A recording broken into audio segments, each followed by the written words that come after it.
महाराष्ट्र चुनाव प्रचार के आखिरी दिन नेताओं की जुबान भी खूब चली और आरोप प्रत्यारोप के बीच जनता को हसीन सपने भी खूब दिखाए गए। लेकिन इन सबके बीच प्रियंका गांधी के रोड शो का एक वीडियो तेजी से वायरल होने लगा। ये वीडियो नागपुर का बताया जा रहा है। प्रियंका गांधी के रोड शो के दौरान बीच में ही कांग्रेस और भारतीय जनता पार्टी के कार्यकर्ता एक जगह पर इकट्ठा हो गए। इसके बाद पूरा माहौल ही बदल गया। बीजेपी कार्यकर्ताओं ने एक बिल्डिंग से अपनी पार्टी का झंडा लहराया और इसके बाद जमकर अपनी पार्टी की नारेबाजी शुरू कर दी। लेकिन इस दौरान प्रियंका गांधी ने नारेबाजी सुनकर अपना संतुलन खोए बिना बीजेपी के कार्यकर्ताओं की ओर मुस्कुराकर उन्हें शुभकामनाएं दे दी। इस दौरान प्रियंका गांधी ने कहा, भाजपा के दोस्तों, चुनाव के लिए आपको शुभकामनाएं हैं, लेकिन जीत तो महाविकास अघाड़ी की ही होगी। सुनिए। बीजेपी के साथियों को बार-बार शुभकामनाएं चुनाव के लिए।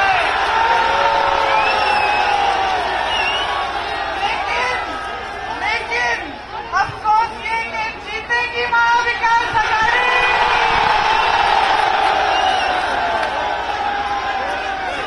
महाविकास अघाड़ी की। गौरतलब है कि नागपुर बीजेपी का गढ़ माना जाता है। नागपुर में आरएसएस मुख्यालय भी है।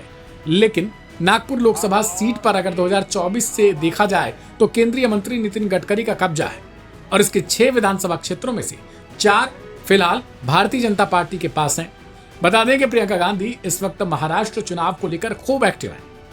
कांग्रेस जमकर प्रचार प्रसार कर रही है और प्रियंका इसमें अपना अहम रोल निभा रही है।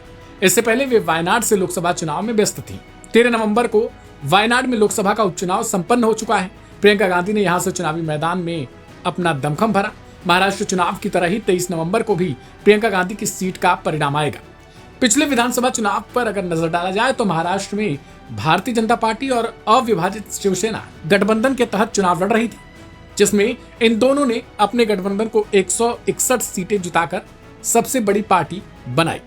हालांकि चुनाव परिणाम सामने आने के बाद अविभाजित शिवसेना ने भारतीय जनता पार्टी के साथ मुख्यमंत्री के पेंच को लेकर खुद को अलग कर लिया और फिर कांग्रेस और एनसीपी के साथ जाकर गठबंधन बनाया और इसे ही महाविकास अघाड़ी के रूप में सरकार चलाने का काम भी किया।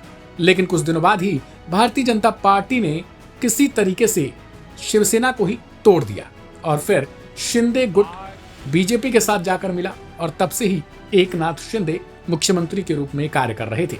और अब ऐसे में देखना दिलचस्प हो जाएगा कि महाराष्ट्र चुनाव का जब रिजल्ट आएगा तो फिर इस बार बारी किसकी रहेगी। रिपोर्ट को लेकर आप अपनी राय कमेंट बॉक्स में लिख सकते हैं। ढेर सारी खबरों के लिए सब्सक्राइब करें लाइव हिंदुस्तान।